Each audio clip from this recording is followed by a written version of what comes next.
Hello, good morning everyone. This is Ma'am Gwen and I will be recording our topic or discussion for this week since classes or face-to-face classes has been suspended due to sobrang init ng panahon. So I hope everyone is safe and please stay hydrated. So this week class, it's not sure no kung magkakaroon talaga tayo ng synchronous classes since hindi naman lahat merong stable and strong connection sa bahay nila. So in case na walang connection sa bahay, then this recorded discussion or recorded video will be a big help for you para hindi kayo maiwanan sa topic natin for this week. Okay? Okay. So our topic for this morning is our last topic before your third quarter exam. Okay.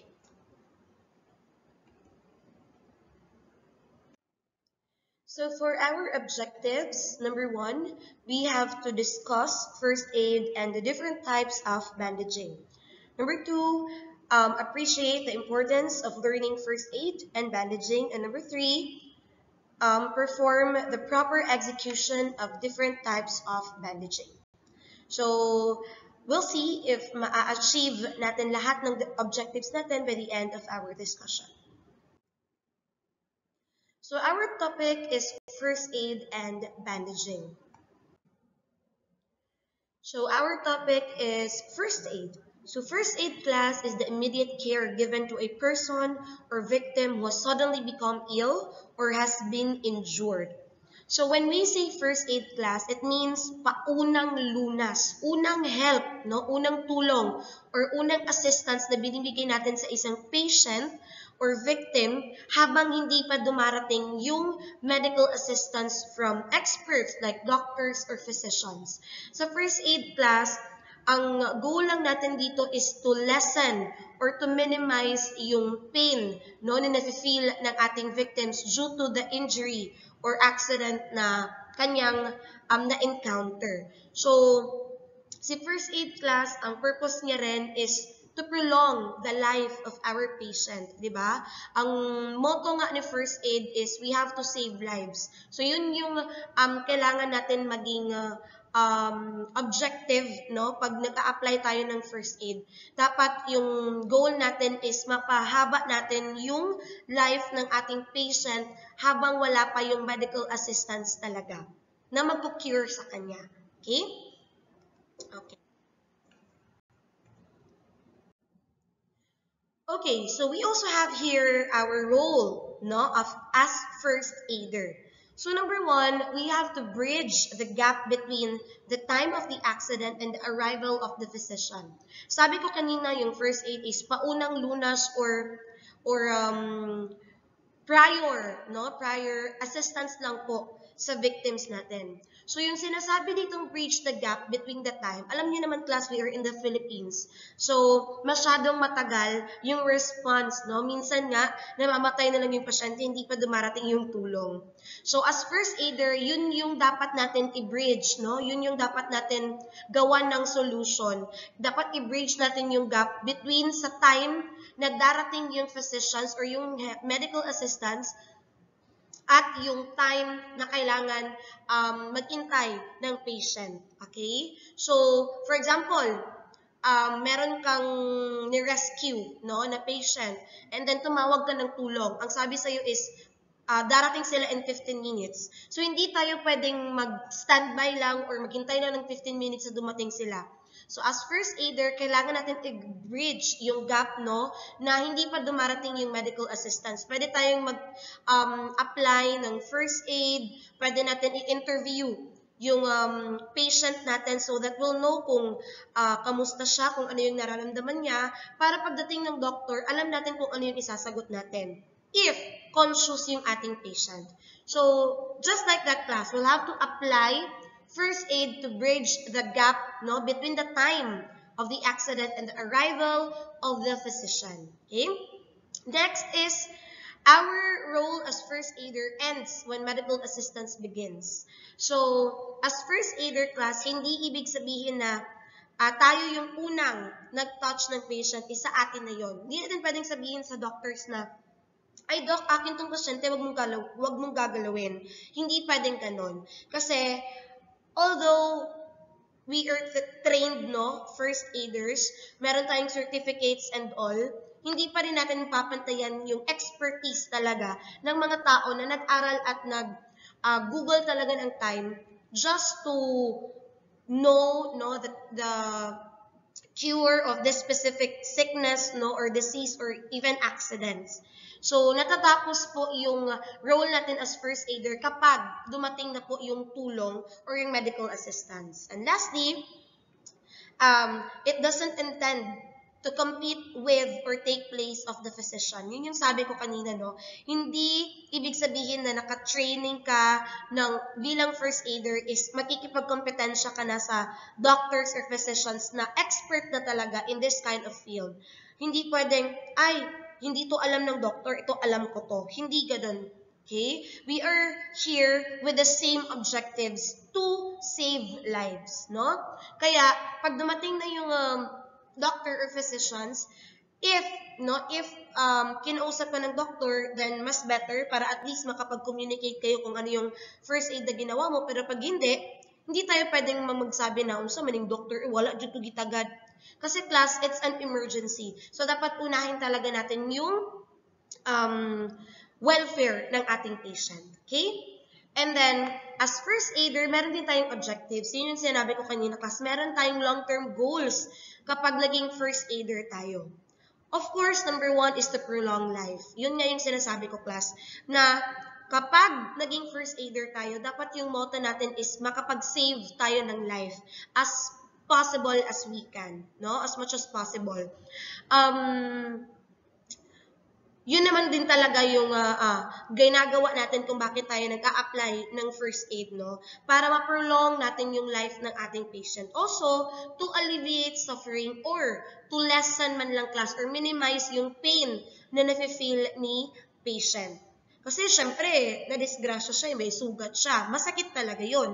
And bilang first aider, pwede tayong mag-apply ng first aid or ng dressing so that ma-minimize lang man natin yung pain na nafe-feel ng ating victims. And lastly, it is also our objectives na hindi na madagdagan, no? Or hindi na maging severe yung condition ng ating patient. Kasi class, as first aider, we are handling a big responsibility talaga once we touch the patient. Hindi ibig sabihin, class, na trained ka na first aider is allowed ka na agad mag-touch sa patient. Kasi class, bilang first aider, dapat confident tayo na alam natin yung ginagawa natin. Kasi once na na-touch natin yung victim and sinabi mong first aider ka, ikaw na yung may responsibility sa patient na yun unless dumating na yung medical assistance. Okay? So, dili ta pwede magpabida-bida kahit nagod naka-training ng tagka-isa. Okay? Kasi life yung pinag-uusapan natin dito. Bago tayo mag-offer ng help, dapat confident tayo na alam natin yung gagawin natin, na makakatulong tayo. Hindi yung other way around, na mas pinalala lang natin yung sitwasyon ng ating victims. So, yan yung tatandaan natin, class. No matter kung ilang beses ka nang nakapag-training, marami na masyado yung certificates mo, kung hindi ka confident na matutulungan mo yung patient, huwag ka na lang tumulong. Kasi baka mas mag-worsen lang yung situation kung magpabida-bida ta. Okay? Okay. So aside from the roles and the objectives of being a first aider, meron ding characteristics, class, na kailangan natin tandaan para makonsider tayong good first aider. So we have 5 characteristics na kailangan natin tandaan every time. Now, number 1 is we have to be observant. So bilang observant, class, you have to notice all signs, no? Tignan natin kung meron mang discoloration sa skin ng ating patient, kung meron bang hematoma or yung blood na na-stock up, no? Nag-violet na ba yung kanyang mga kuko or nagpe-pale na ba yung ating victim, so that alam natin kung ano yung first aid na ibibigay natin sa patient natin. Kailangan maging observant talaga tayo. Okay? Next is we have to be resourceful. So when we say resourceful, you have to make best use of all things. Um, Kaya nga siya emergency or accident kasi hindi natin alam kung kailan siya mangyayari.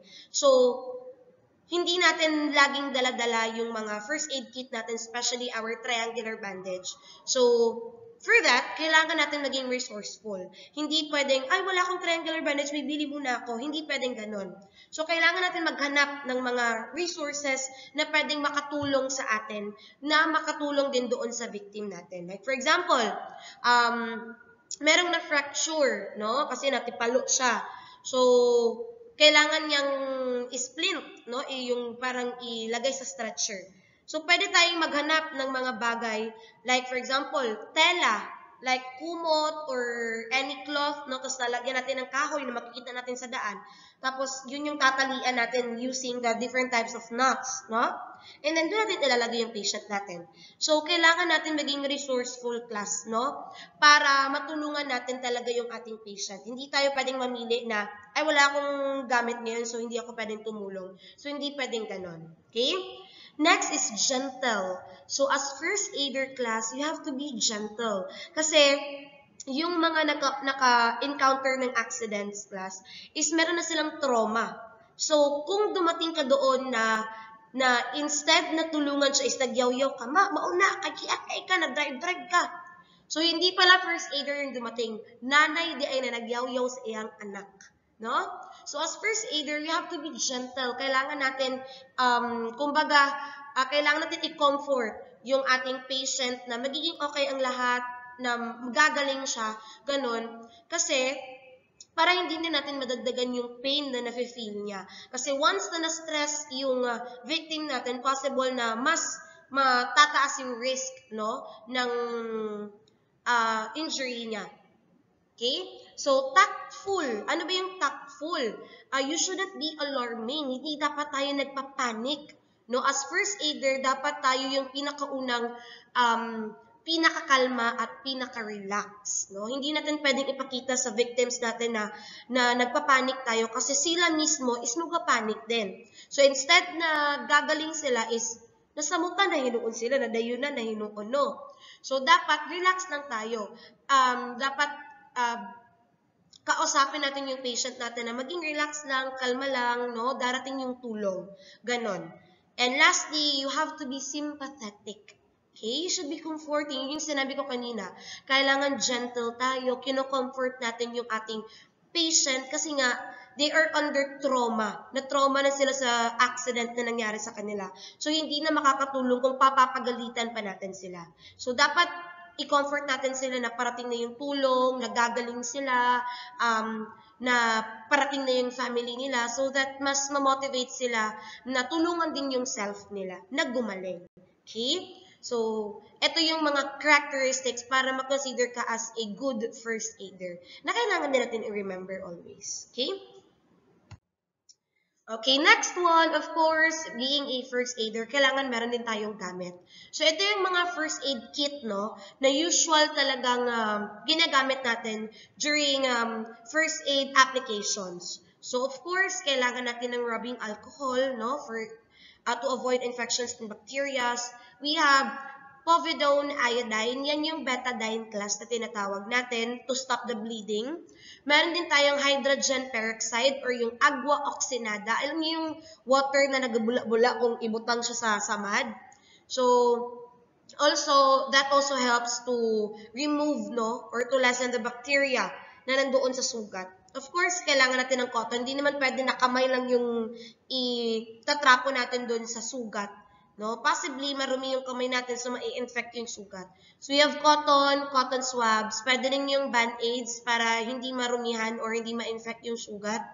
Meron din tayong gauge pads, gloves, no?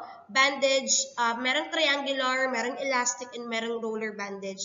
So, maraming types of bandage class. Depende sa kung saan natin siya gagamitin or anong injury yung paggagamitan natin. We also have the pen light, no, to check if okay pa ba yung eyes ng victim natin or yung mouth ng victim natin. Safety pins, pwede natin siyang gamitin pang lock for bandage.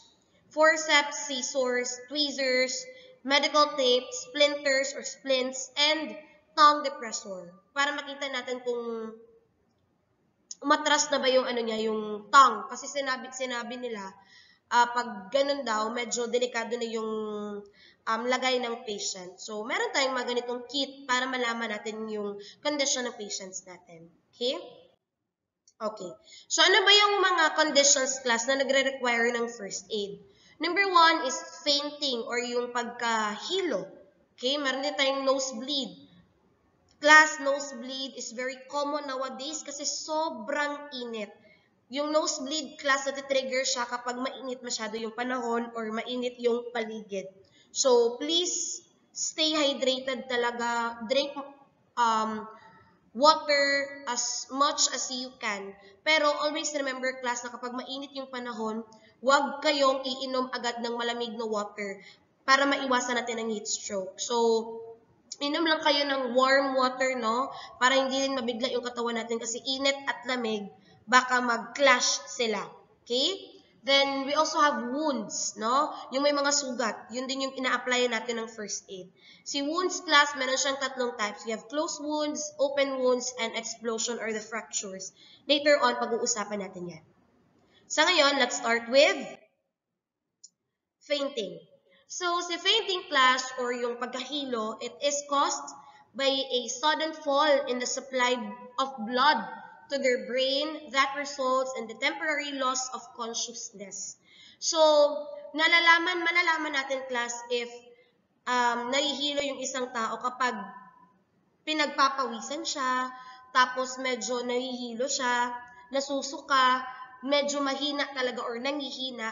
Tapos yun talaga yung number 1, yung namumutla yung patient natin. Tapos merong narinig na mga parang ring, no, sa ears and blurred vision. Kapag ganun na, and pag sinabihan ka na ng kaibigan mo na parang nahihilo ako, kailangan mo na siyang tulungan. Kaya ano yung mga possible na help na pwede natin i-assist, no, or ibigay na assistance sa victim natin? Number 1, kapag natumba talaga and walang or unconscious yung ating victim, no? You have to lay the person flat on the ground. Pahigain nyo siya sa ground, yung ano ba tawag nito? Yung pantay, class. Pantay yung equal yung semento or yung ground dapat. And then, you have to elevate the legs, no? To coax more blood into your brain.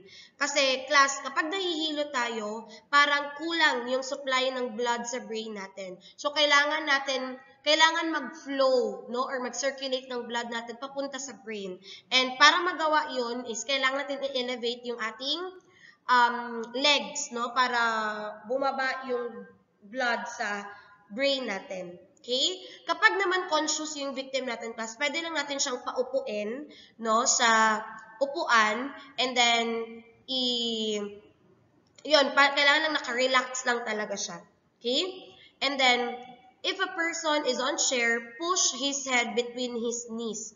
So, ilagay doon natin yung ulo niya, no, doon banda sa gitna ng kanyang mga legs. Then, ilusan natin yung mga tight clothing. Kasi minsan, class, kapag nahihilo tayo is nahihirapan din tayong huminga. So, like for example, sa girls, kailangan natin ilusan yung kanilang damit, including yung kanilang undergarments, no? Yung mga belt, no? And pantalon. Same with the boys. So, ilusan up natin yung kanilang clothing para makahinga sila ng maayos. Also, kailangan natin silang i-avoid sa crowded place, no, or sa mga tao. Kasi alam niyo yung iba class is nakikichismis lang, hindi naman talaga tutulong. Tapos mas una pa nag-video kaysa nagtabang or nag-call ng help. 'Di ba? Yun yung uso ngayon sa social media. So, avoid natin yung crowd, no, yung mga spectators na chismis lang naman yung habol. And of course, if hindi na talaga kaya yung ng first aid, call a doctor if necessary. Kasi kailangan na natin yung ibigay sa mga experts kung hindi na talaga kaya ng first aid. Okay? And the next one, class, we have the nosebleed na very common nga nowadays, no? It occurs when a small blood vessel in the lining of the nose bursts. It is very common in children and often results from harmless activities such as your child picking their nose, blowing it too hard or too often, or from getting knocked on the nose during play. So, yung nosebleed kasi yun nga, pag naglalaro tayo tapos nabangga yung ilong natin, medyo sensitive kasi yung nose natin kasi pagdating sa ganyan. So, mabilis or madali siyang nasusugatan or nag-produce ng blood. So, kapag ganun ang nangyari, class, lalo na ngayon, class, ha, kailangan alam nyo yung ginagawa nyo kapag ganito kasi sobrang init. So, you have to sit down and lean forward slightly.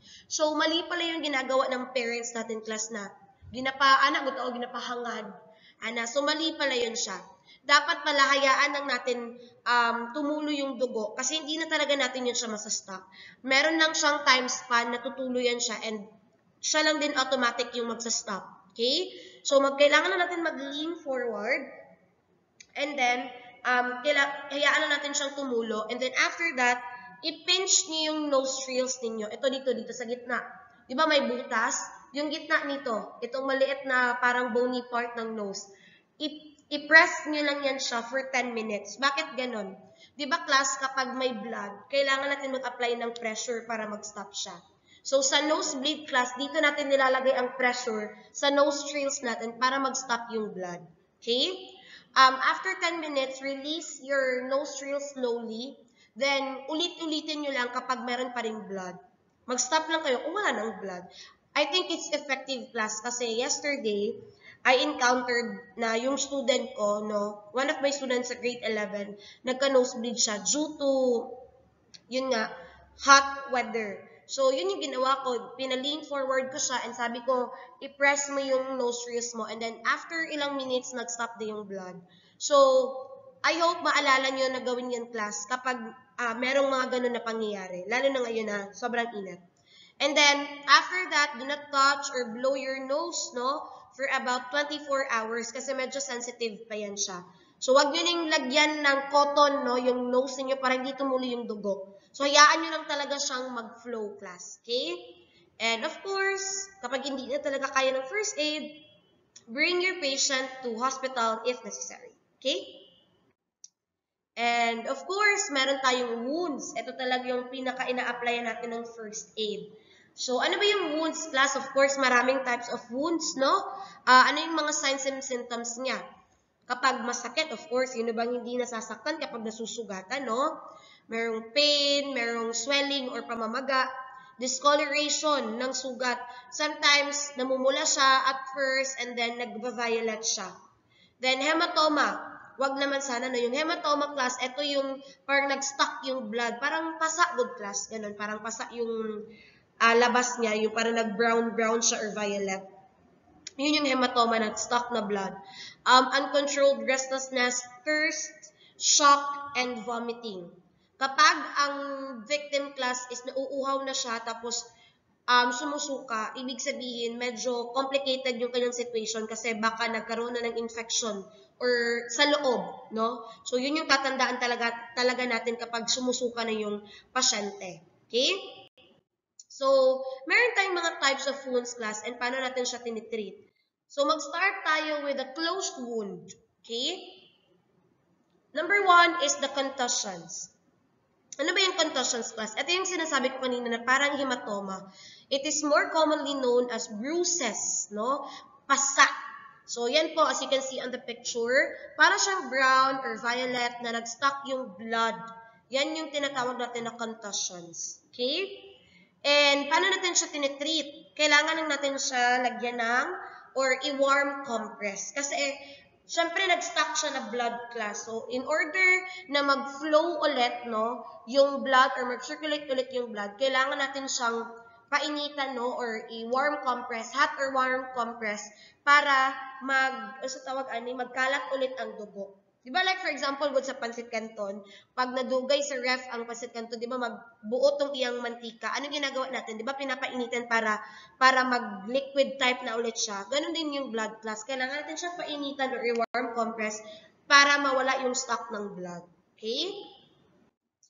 Next, we have the strained muscles. Ano naman yung strained muscles? Ito naman yung tearing, class. Parang nagisi. yung muscle natin due to overstretching. Okay? Although exercise is good class, no? Pero kapag nagawa natin siya ng sobra, is nakakasama din siya. Yun nga, di ba nila, sabi nila, lahat ng sobra is nakakasama na sa atin. So, kapag nag-overstretch tayo o over-exercise, nagkakaroon ng strained muscles or yung tearing of our muscles. Yung ginagawa nito class is, kailangan lang pa rin natin siyang i-warm compress. Okay?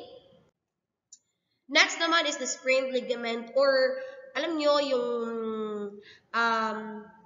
common ito sa mga athletes talaga like volleyball, basketball, soccer, mga ganon. Yung parang natapilo class ba? Natapilo, yung ana. So, dira na pinaka-common ang sprained ligament. Ang ginagawa nito class is nilalagyan siya ng cold or warm compress, pwede siya. And then, wag lang talaga natin galawin until wala pa tayo sa hospital. Okay? Kasi sila lang yung may alam kasi baka may bone na dyan na fracture na, no? So, kung gagalawin natin siya, baka mas mag-worsen yung kanyang situation or condition. So, ganun lang. Wag lang talaga natin gagalawin. Like, for example, nakasapatos yung athlete, tapos nagka-sprain ligament siya. So, wag natin tatanggalin yung shoes niya. Kasi baka madagdagan lang natin yung fracture or injury niya sa paa. So, yaan lang natin na ganun, kahit na na-dislocate na ang bone niya. Yaan lang natin. Ibigay na natin yung task niyan sa doctors. Okay? Okay. So, this time naman, meron naman tayong mga open wounds class. Eto class, ito yung mga sugat talaga na nakikita natin sa mga disgrasya. So, just a disclaimer, kung hindi nyo kayang tignan yung pictures, huwag nyo na lang tignan yung pictures, pakinggan nyo na lang yung boses ko. Okay? So, number 1 is abrasion. Ano ba yung abrasion class? Abrasion is parang scratch, no? Yung parang na-rub yung skin natin sa isang rough surface. Alam niyo yung pagkabata, na kanang nag-bike-bike ka tapos natumba ta, naigasgas atong tuhod, that is abrasion. Or nagdula-dula tag tubiganay sa semento, tapos nadagma ta. So nasamad ato ang tuhod. So that is abrasion. This is the example class. Ayan. Parang gas-gas lang siya. Paano ba natin ito ina-applyan ng first aid? Ang ginagawa nito class is, kailangan hugasan natin yung sugat ng running water. Huwag yung tubig na stuck na. Okay? Kasi possibly na-contaminate na yung water, so pwedeng ma-infect yung sugat. So, kailangan doon tayo sa running water lang po. Mga 10 minutes, no? 5 to 10 minutes will do para matanggal natin yung mga dirt, no, or bacteria doon sa sugat.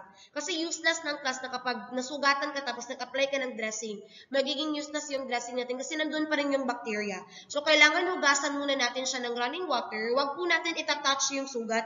Hayaan lang po natin na mag-flow lang doon yung water sa sugat. Tapos, bago natin i-apply yung dressing natin na betadine or agua oxinada, tapos ganun, tap-tap lang ng cotton. Okay? That is abrasion.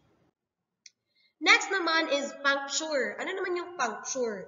Ito naman yung nasugat tayo or natusok tayo ng pointy objects, no?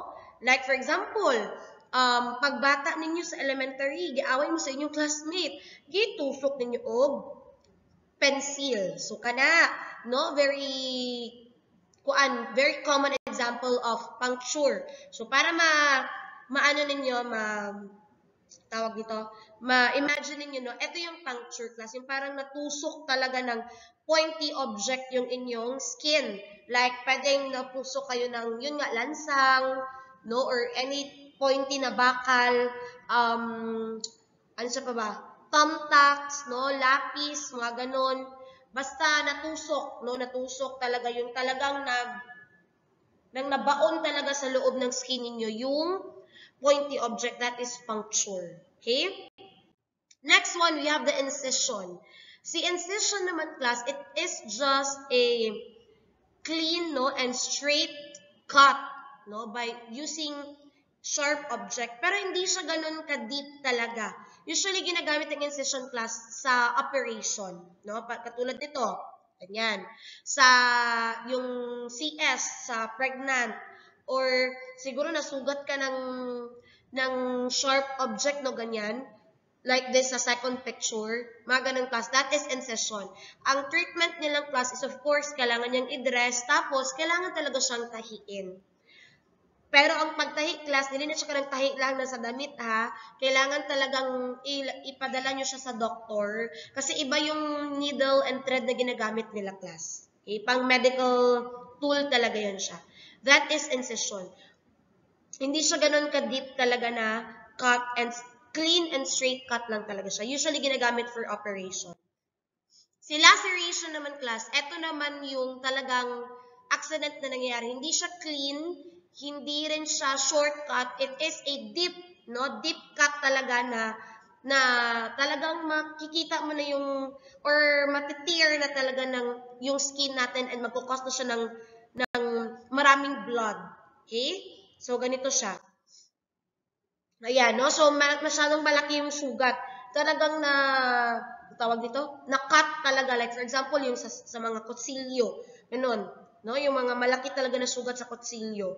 Or mga sharp objects na natamaan yung any part ng katawan natin. So, ito, kailangan talaga siya ng excessive na stitching class. Kailangan siyang i-dress and kailangan siyang applyan ng pressure para hindi maubusan ng dugo yung victim natin and yun nga, tahiin yung sugat. That is laceration. Next one, we have the avulsion.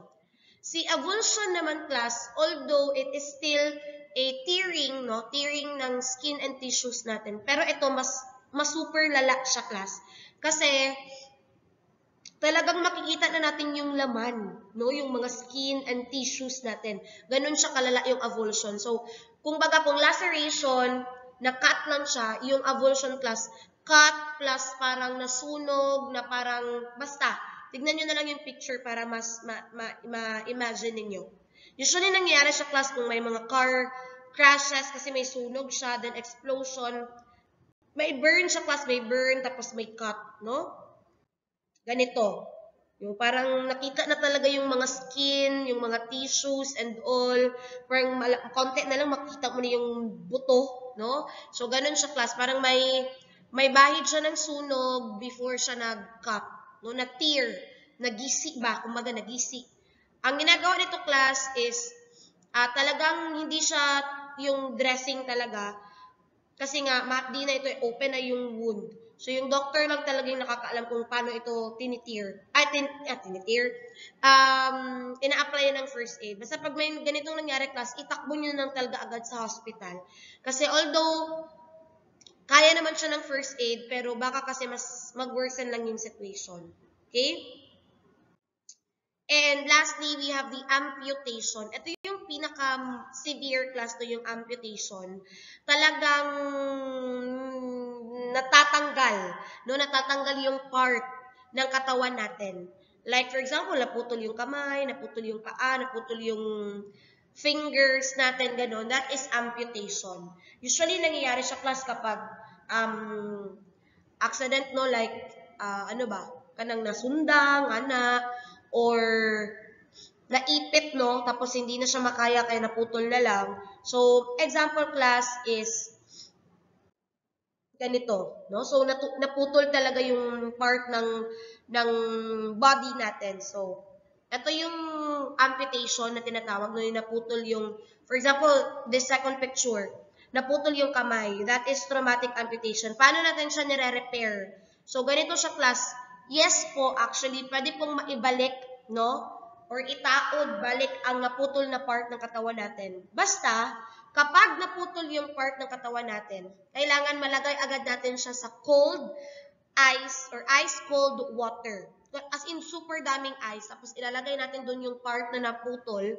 Then, dapat, within 24 hours class is maibalik na natin siya or maidugtong na natin siya doon sa kamay natin.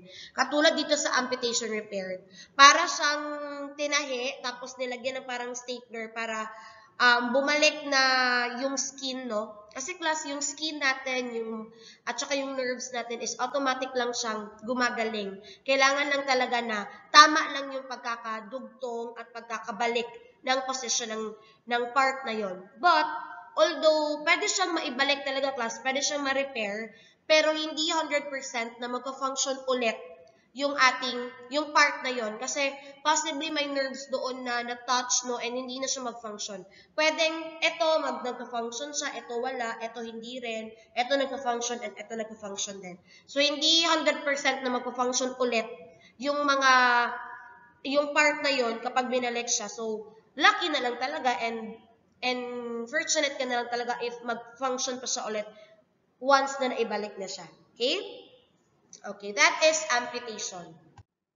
And then, yung last naman class is the explosion or yung tinatawag natin na fracture. Na meron tayong bone fracture class na could also result to high force impact or stress, no? So, kapag nagkakaroon kasi ng ganito na condition class or accident, nag-weaken yung bones natin. Kasi nga, meron na siyang, kumbaga, na siya kuan ba? Na siya samad. So, kung dili tumatambalan, pwede siya maging bigger problem. So, here are the examples class of bone fractures. So, as you can see, yung first picture, yan yung normal bone natin. And yung mga susunod, yan na yung mga types of bone fractures na pwede natin ma-encounter. So, si transverse, yung talagang naputol, no? Naputol yung bone natin pero hindi pa siya nag-dislocate. Si open naman or compound, eto class, naputol na talaga siya and nag-dislocate. Ito yung mga instances na, for example, ni ang elbow, naputol atong bone, tapos tigawas gid ang bone, sa gawas sa ato ang elbow. That is open or compound fracture. Mahirap masyado yun siyang i-cure, no? Kailangan mo mag-undergo ng months of therapy para gumaling yung ating fracture. Then, we have the oblique, no? As you can see in the picture, meron din tayong oblique displaced, comminuted, parang yung nadurog na talaga yung bones. Segmental, parang dalawang part, no? May isang part na naputol sa buong bone mo. And yung avulsed naman class, eto, hindi siya talagang literal na sa bone, sa joints siya banda. No, yung avulsed. So medyo mahirap ito class kasi yung joints natin yung nag-aalaw sa atin to move our hands like mag-circle, mag-rotate ng ating mga kamay or ng ating mga bones. So kung magkakaroon ng ganito, fracture yung ating joint, so mahihirapan tayong gumalaw. Then you also have the spiral and the green stick. Okay? So as we can see, si green stick siya yung parang konti pa lang, pasugod pa lang god nang nag-start pa lang ang fracture sa bone niya. Okay, that is the types of bone fractures under explosion or the open wounds. Okay.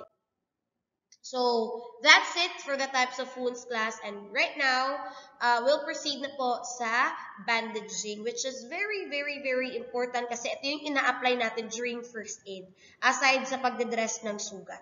Okay? So, bandaging. When we say bandaging class, eto, so you can see, eto yung bandage. Yan. Yan yung bandage natin. Hindi masyadong makita, no, sa video kasi masyadong maliit yung camera natin. But meron naman tayong example dyan. So, if this is your triangular bandage class, yung nakikita natin sa picture or sa slide, etong A class, yan yung tinatawag natin na apex.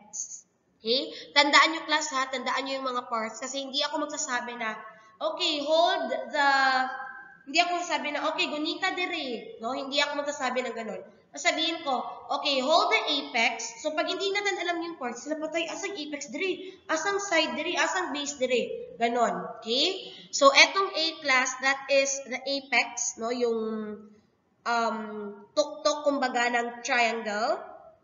And then, yung side naman class, ayan, of course. So, if this is the apex, ito yung side class, no? Side by side. Ayan.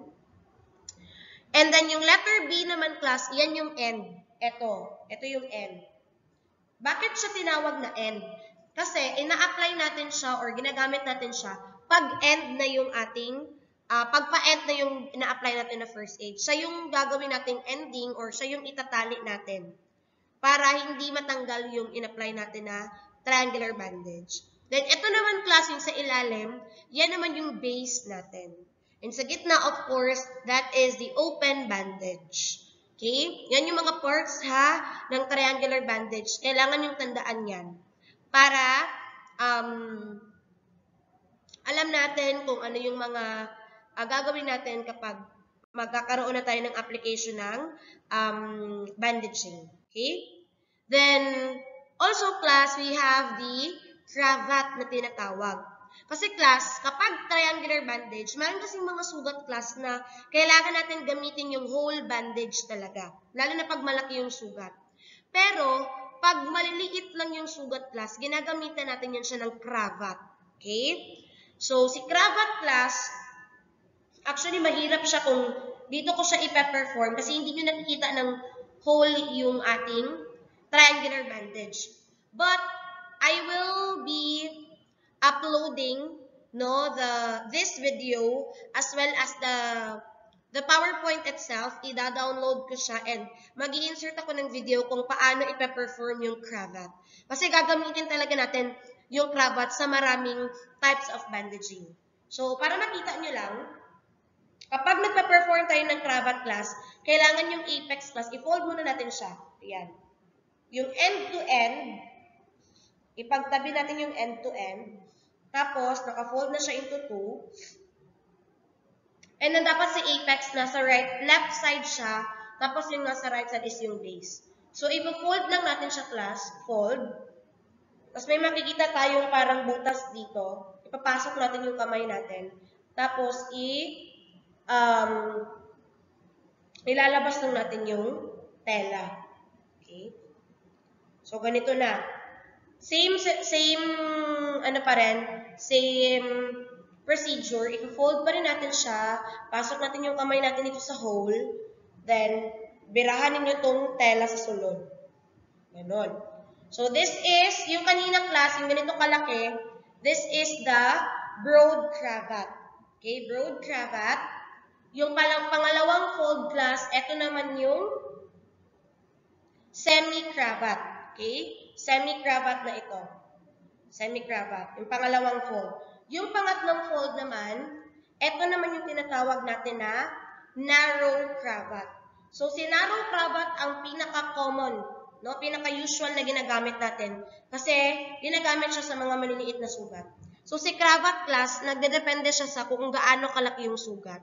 So, for example, medyo malaki-laki yung sugat, so kailangan naka-semi-cravat tayo. So, semi-cravat yung ipa-perform ninyo. Kung medyo maliit lang, edi mag-narrow cravat tayo. Okay? Okay. Sige. Sige lang, class. I will insert a video para mapag-practicean ninyo.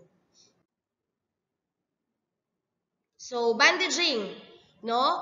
Ano ba yung mga uses ni bandages, class? Number 1 is to apply pressure to bleeding wounds. So, yun yung goal natin, no, as first aider. Yung talagang ma-lessen, no, or ma-minimize natin yung blood na lumalabas sa sugat kasi may namamatay po, no? Nakakamatay po yung excessive na bleeding. So, as much as possible, mag-apply tayo ng pressure para hindi maubusan ng dugo yung ating victim. Anong sinasabi natin na mag-apply ng pressure? Like, for example, class, ito, pwede natin siyang i-fold, ganun. Tapos, for example, nandito yung sugat. Ganun lang natin. Parang pigilan lang natin yung sugat para hindi na lumabas yung dugo. That is to apply pressure. Next is to cover wounds and burns. So, ito na yung bandaging. No? Yung tinatabunan natin yung mga burns and wounds ng victim. And then, of course, to provide or support immobilization for broken bones, yung mga fractures, sprains, and strains. Pwede natin itong gamitin para mag-serve as their support kapag hindi na nila kayang maglakad or, hindi nila kayang gamitin yung part na yon.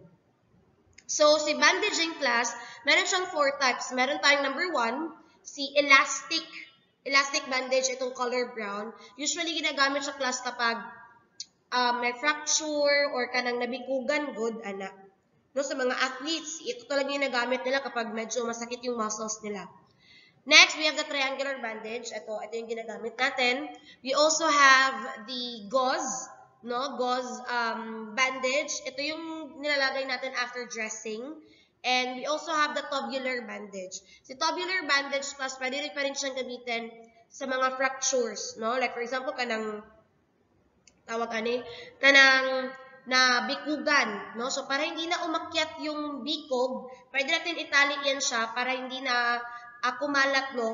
yung muscle na na-strain. Okay? So, ganun siya. So, number 1 class, we have the head-top injury.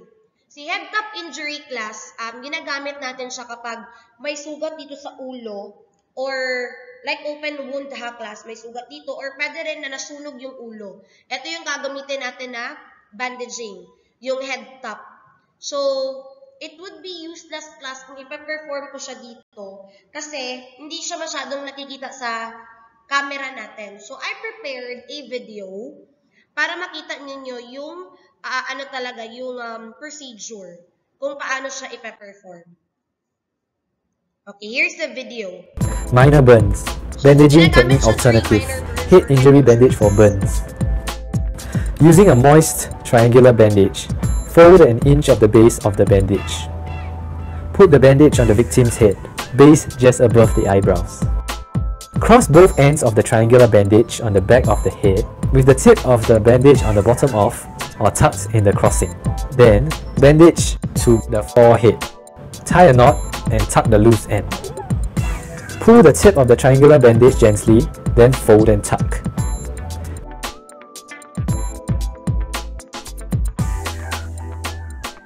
So, very important class na kapag nag-a-apply tayo ng bandaging, dapat neat, no? And malinis yung ina-apply natin. Kasi yung class, we are talking about health here. So, ayaw natin madagdagan yung infection, no, na pwedeng makuha ng victim or patient natin kapag marumi yung pagkaka-apply natin ng bandage. So, very important na malinis yung pagkaka-perform natin. And, also class, bago tayo mag-proceed sa kabilang video, no? So, sige lang class, i-apply nyo na, tignan nyo na lang yung video para makapag-practice kayo. Kasi, kung ipa-perform ko siya ngayon, hindi nyo masyadong ma-appreciate kasi maliit yung camera natin. So, hindi nyo masyadong makikita talaga yung buong bandage. And, mahihirapan kayong sundan kasi nga, wala kayo sa harapan ko.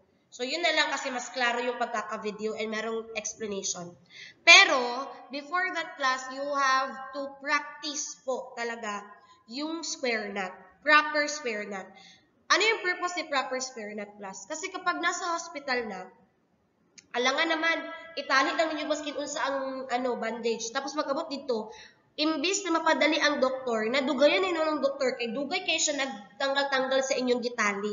No? So, si square knot class, it is a strategy, no, a type of knot na isang hila mo lang, matatanggal na siya. So, mas mapapadali yung trabaho ng doctors and nurses natin para maagapan agad nila yung sugat. Ano yung square knot, ma'am? Sige, tuturuan ko kayo. Hawakan niyo yung both ends ng triangular bandage and then, ayan, both ends. Tapos, gagawin natin class is right over. Ipapatong natin yung right dito sa left. So, right over left, pinatong natin siya. Tapos, yung pinatong natin, yun yung ipapasok natin dito. Yan, nag-knot na siya. Next one is left na naman. Left over right na naman siya. So, ipapatong naman natin yung left dito sa right. So, pinatong natin siya. Yung pinatong natin is yun yung ipapasok. Okay? Ayan. So, ganito na siya. No? Square knot. Ganito. Paano siya tatanggalin na super dali lang? So, yung ginagawa natin, class, is hihilain natin yung ito na part, yung left part. Hihilain natin siya papuntang right. Pag ganon. Tapos, bira lang. Tanggal na siya. Okay? That is square knot. And kapag nag-apply tayo ng bandaging class, kailangan ganito yung pagkakatali natin or pagkakanot natin sa lahat ng bandaging para hindi mahirapan yung doctor tanggalin. And of course, hindi rin mahirapan na or ma-apply agad nila yung medical assistance. So, isa ito sa titignan ko class kapag magpa-perform na kayo ng bandaging. Dapat ma-perfect nyo talaga itong square knot. Sige lang, maghahanap din ako ng video class na mas clear para masundan nyo kung ano yung proper. Okay? Along with the cravat. Okay? Minor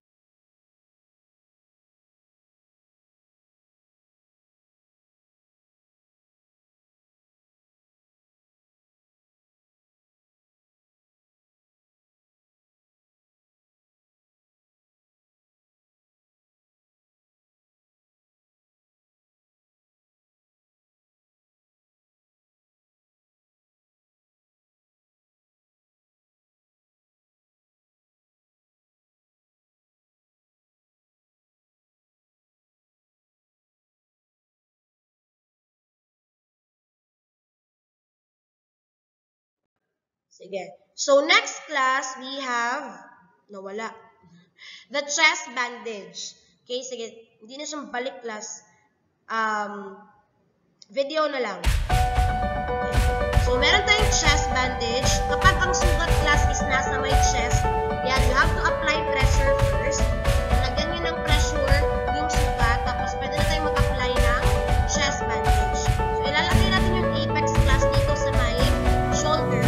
Then, yung dalawang ends is itatali natin sa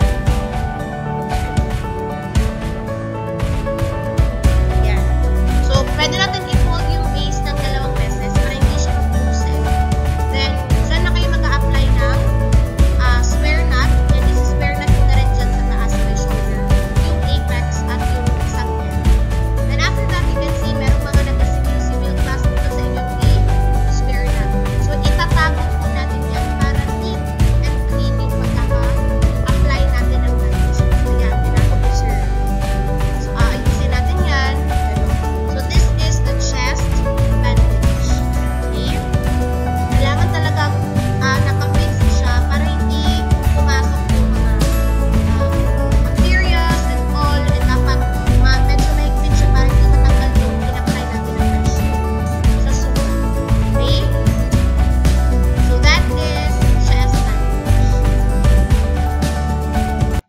Class, you can actually apply this kung may sugat sa chest or may sugat sa likod.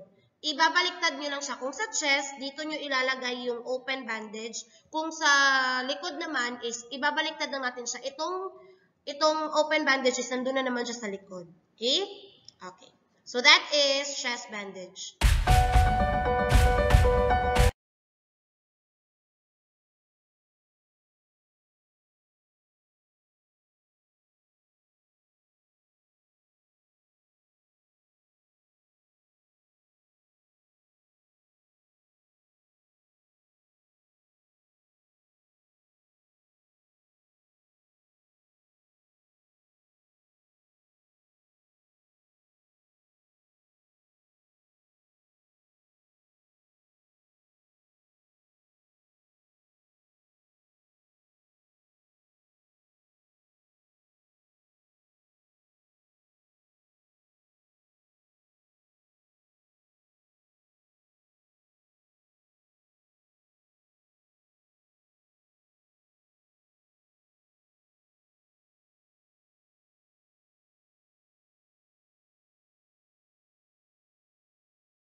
Next class, we have the hand bandage. Si hand bandage class, meron siyang 3 types, no, kung paano natin siya ina-applyan ng bandaging. So, number 1 class, meron tayong tinatawag na, eto, video na lang.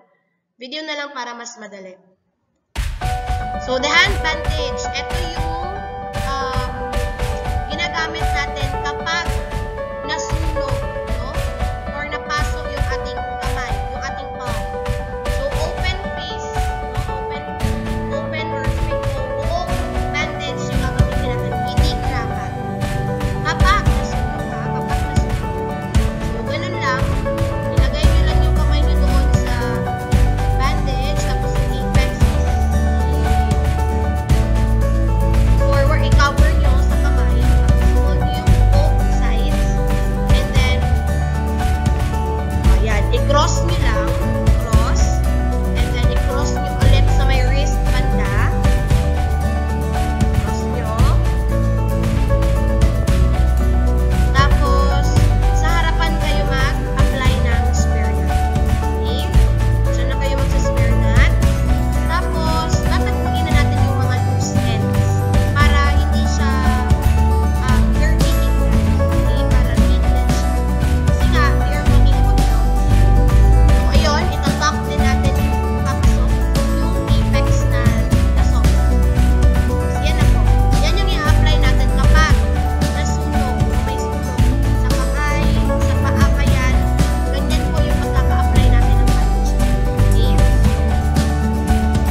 siwil-siwil, masabit-sabit siya sa mga bagay-bagay.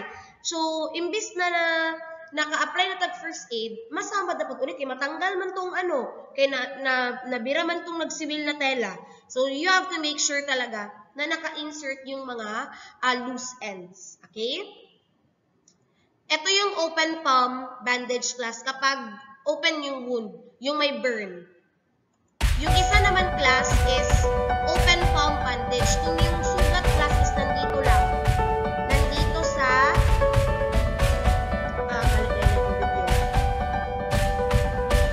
ito ha, hand bandage burn.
Ito yung class, yung open wound, no? Hindi siya burn, sugat talaga siya. Kung for example, may sugat dito sa may palm or dito sa harapan ng kamay natin, ang ginagawa natin dyan class is the open palm bandage. Dito class, hindi na natin gagamitin yung whole bandage. Ang gagawin natin dito is cravat. Okay? So, unahin natin ang open palm and meron din tayong closed palm bandage. Okay? Let's start with open palm bandage. So, ayan, lagyan natin ng pressure. So, for example, yung sugat is nasa palm. Ayan, lagyan ng pressure. And then, tapos, i-cross lang natin siya sa baba. Just enough class na matagunan yung sugat at yung pressure na nilagay natin para maiwasan natin talaga yung infection. So, ayan lang po. I-cross lang po natin siya para matagunan. And then, ipadaan natin siya sa may thumb natin. Yung purpose class kapag nagpa-perform kayo ng open palm bandage, make sure na nakikita pa rin yung mga buto. Okay? Kasi para makita natin, ma-assess natin if nagkakaroon na ng discoloration. Like, violet na siya. So, malalaman natin kung ano na yung nangyari sa sugat. Kailangan nakikita po natin yung buto ng ating patient or victim. Okay?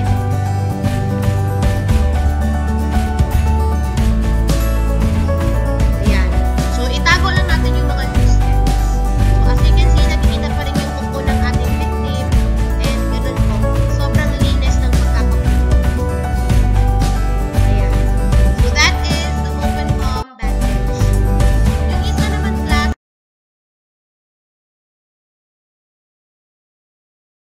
is the closed palm bandage.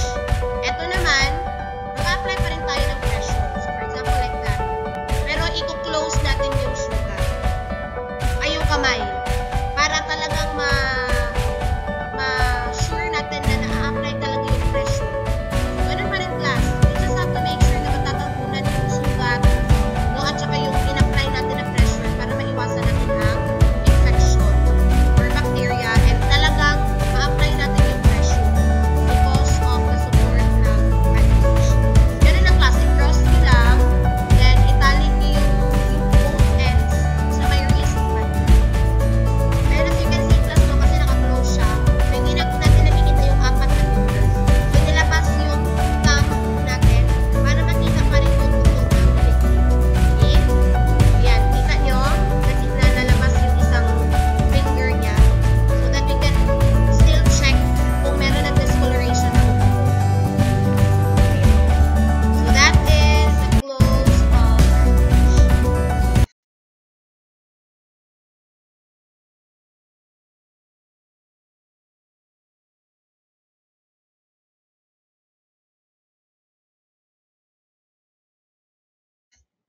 So, yun yung tatlo klasahan na type ng hand bandage. Ngayon naman is si arm sling.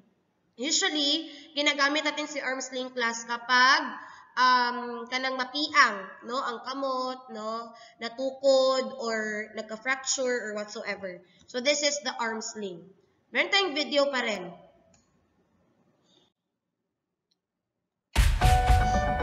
So, ito, how to put an arm sling. So, ganun pa rin class, ilalagay natin yung apex, no, sa may kilikili banda. So, nandiyan ang apex. Yung isang end is nandoon sa shoulder. Tapos, yung isang end naman is i-cross natin doon sa may neck. Diyan tayo mag-a-apply ng spare knot. Class, make sure na kapag ganito, nakikita pa rin yung tawag ito yung nails or kuko ng ating patient din siya. Parang nakabayang magiging or lumalinig. Tapos ganon, apply kayo ng spare knot and then itago lang natin yung loose ends. Tapos dito sa may C2 banda class, merong apex dyan na medyo naka-loose end. Ang ginagawa dyan class para magbuot ng arm sling is you just have to twist yung apex tapos i-insert natin siya. Okay? Yan, insert the remaining apex.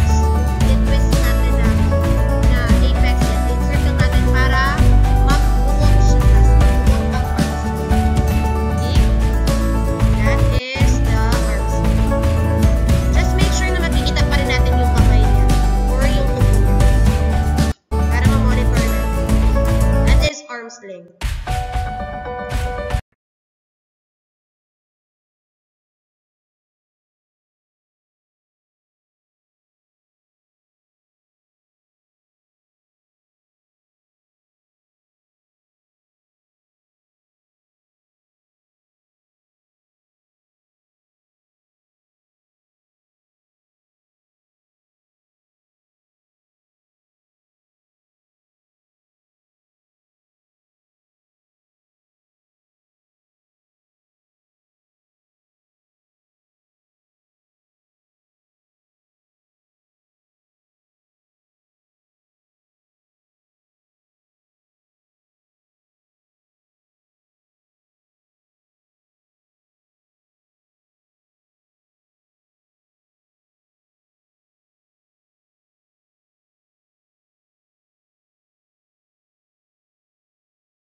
Next one, class, we have the cravat bandage for the cheek or ears. Ito naman, class, ginagawa natin to kapag may sugat sa ulo.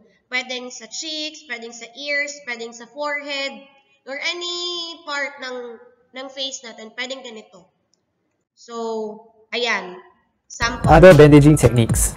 Bandaging technique. Jaw injury bandage using a triangular bandage. Using the triangular bandage, fold a narrow bandage. Bandage through the chin and on top of the head. Cross to either side of the head. Bandage across the forehead and back of the head. Tie a knot to the crossing on the other side. Cut any loose ends. To either side of the head. Bandage across the head. To either side of the head. Bandage across the forehead and back of the head. Tie a knot to the crossing on the other side. Cut any loose ends.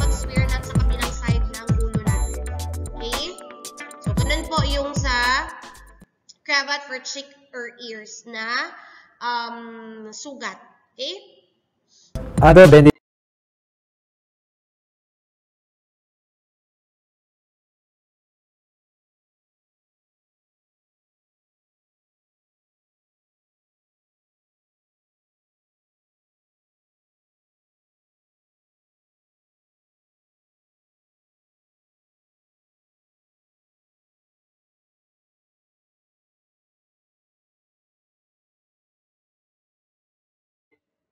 Then, we also have the Cravath bandage for forehead. So, ito class, wala akong video nito kasi masyado lang naman siyang madali. So, of course, we will have to perform Cravath, no? Sige, mag-Cravath tayo. Narrow Cravath lang class kasi forehead lang naman. So, hindi naman siya ganun talaga kalaki. So, here. Tapos, ganito. And then, so narrow tayo. 3 folds. So, gagawin natin class, for example, mayroon tayong sugat sa forehead. So, ang gagawin natin class is magsa-start tayo sa isang side. Ganon. Ganon lang natin. Ganon. Tapos, babalik natin siya sa kabila. Ganon. Tapos, dito na tayo mag-a-apply ng square knot sa isang side. So, nakikita nyo naman sa picture, no? Andyan, nasa isang side lang tayo nag-apply ng square knot. Okay? So, yun lang class. Linisin nyo lang talaga yung part na naglo-loose ang ends para neat and clean siyang tignan. Yung isa naman class is the Cravath for elbow. So, ganun pa rin class. Elbow, ilagay nyo lang doon sa sugat. Tapos, ano nyo lang class, i-cross nyo lang talaga na matatabunan yung sugat at yung pressure and then apply square knot. Okay? Okay. And, lastly, class, meron tayong sa sapatos or sa paa na, ano sa tawag ani? Na injury. Okay? So, I think, class, nagkaroon ng typo itong video. Kasi instead na shoe off, shoe on ang nalagay nila. Sige lang, explain ko lang sa video. Ito class ha.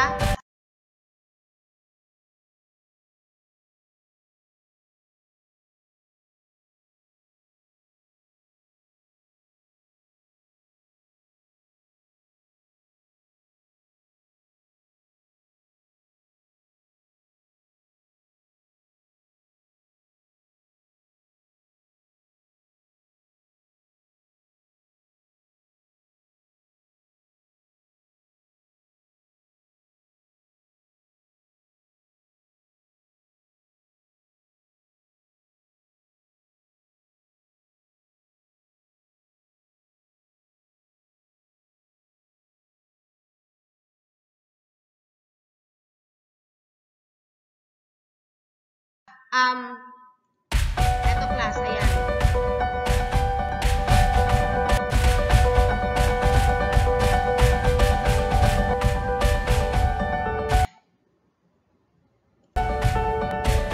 Ulitin natin. So, ang nakalagay dito class, shoe off. Pero, shoe on talaga siya class. Parang namali lang siguro sila ng type, no? Kapag sinabi kasi natin shoe off class, walang sapatos dapat. Okay? Pero dito sa video is naka-shoe on siya. Ayan o, may sapatos siyang suot. So, ginagawa natin ito class kapag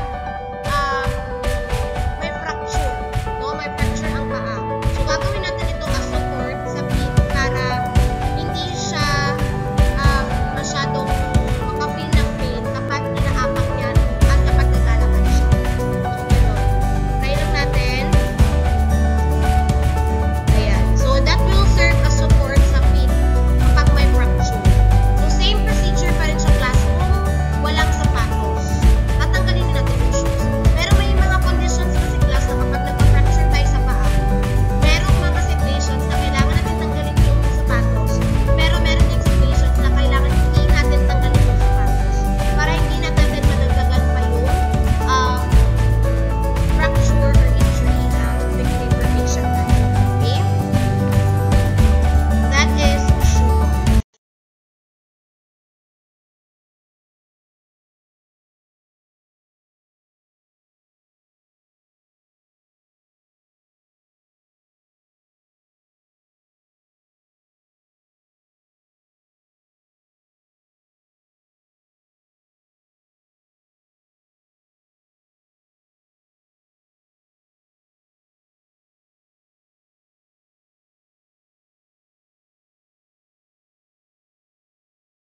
Then, meron din tayong open wound, no?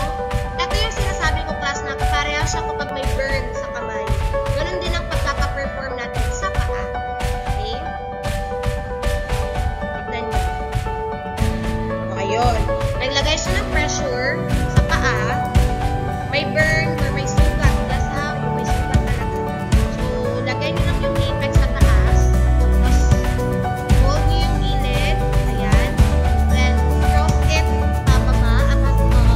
Sa baba ng ankle. Then, cross na naman sa taas.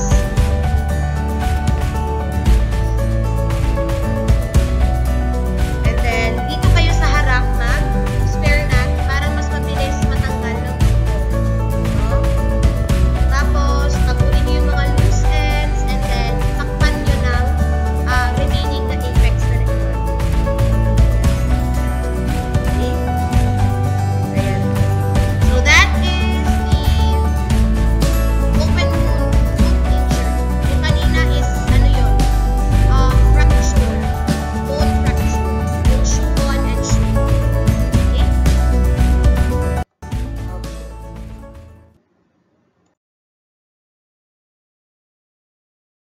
So, that's it. No? That's it for our topic for first aid, bandaging, and types of wounds. So, as you can see, nauna na, no, yung ating slides for your task performance next week. So, hopefully, makabalik na tayo with our face-to-face next week para ma-perform natin itong ating task performance. So, of course, you know naman na ang task performance natin class is 50% ng ating grades. So, this will be by pair. So, kayo na bahala magpili kung sino yung magiging pair ninyo. Anyways, palitan naman kayo ng perform. So, ano yung task natin, class? You will be performing bandaging application. So, ano yung instruction? Of course, you have to bring your own triangular bandage. That will be 50 points. And then, second is you have to perform at least 5 types of first aid bandaging. 5 types for each, ha? For each person na ka-pair mo. So, 5 sa'yo, 5 din sa pair mo. So, 5-5 kayo. And then, the challenge here, class, is you should be able to perform 1 type of bandaging within 1 minute only. So, for example, sasabihin ko, perform head top. So, your timer starts now. So, magpa-perform kayo. Pag sinabi kong time's up, no, within 1 minute lang, taas na agad ng kamay. Natapos nyo man or hindi, yung inyong bandaging, kailangan nyo nang mag-stop. Kasi nga, 1 minute lang yung ibibigay sa inyo para ma-perform yung 1 type of bandaging. So, 5 man yun siya. So, that will be 5 minutes. Pero, hindi siya sabay-sabay ipa-perform. By, by time siya. Okay? And then, of course, you should perform the proper spare knot. And the criteria naman for scoring, the proper execution is 70%. So, dyan ko titignan, class, kung tama ang pagkaka-perform ninyo, including kung tama ang spare knot. So, kapag sa spare knot pa lang mali na kayo, of course, that will be a deduction sa score ninyo. And last is yung neatness. So, sabi ko kanina, we are talking about health here. So, dapat neat and clean yung pagkaka-perform natin ng bandaging. So, kailangan nakatago yung mga loose ends and malinis talaga ang pagkaka-perform. Okay? So, that is the scoring or the criteria for scoring sa ating task performance. So, don't worry, I will be posting this sa Teams natin. And lastly, class, of course, our exam is fast approaching na po. That will be next week na. No? So, instead na magkaroon tayo ng face-to-face exam, gagawin po natin siyang online exam via ELMS. Kasi wala pong schedule ang PE for face-to-face exam. So, gagawin natin, class, ito yung coverage natin, yung 3 types na na-discuss natin, no? The recreational activities, all about camping, first aid, bandaging, and types of wounds. Yan yung magiging coverage ng exam natin. So, kailan ko ibibigay yung exam? So, possibly kasi, class, magsa-start yung exam by April 12. So, kung magsa-start siya by April 12, ibibigay ko na rin ang exam ninyo by April 12. At mag-i-end siya by April 16. So, I hope enough na yung time na yun, no, para masagutan nyo yung exam natin. That is 12, 13, 14, 15. 5 days. You have 5 days to finish our exam. Pero via ELMS siya. So, you have to take note, class, that the exam will be available via ELMS. starting April 12 until April 16 only. Take note that the exam will no longer be available after the set date. Kung April 17 na, hindi na po ako mag-a-allow na answeran nyo yung exam. Imagine, I gave you 5 days. Kung face-to-face ni siya class, 1 day lang ni siya and 1 hour and 15 minutes lang. But this time, I'm giving you 5 days to answer our exam. So I hope you can answer it and please check your ELMS talaga. Okay?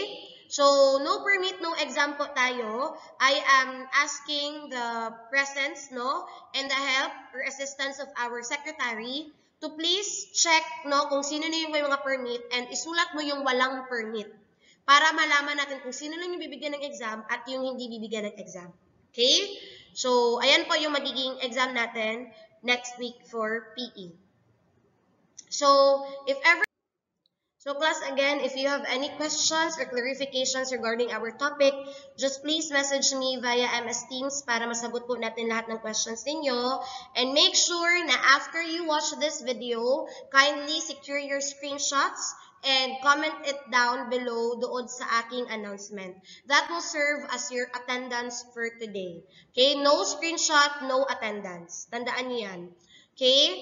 So, again, I hope you have learned a lot from our topic for this morning, and I hope na we can apply it during our task performance. So, that's it for today, everyone. Please keep safe and stay hydrated. Thank you so much. Bye-bye.